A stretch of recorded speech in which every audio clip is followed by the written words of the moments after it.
কবি আনোয়ারুল হকের চাওয়া।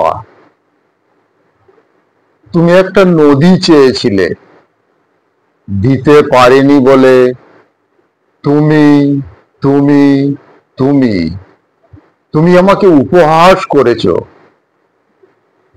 একদিন একটা আকাশ চেয়েছিলে, দিতে দেরি হয়েছিল বলে তুমি তুমি তুমি তুমি আমাকে পরিত্যাগ করেছো।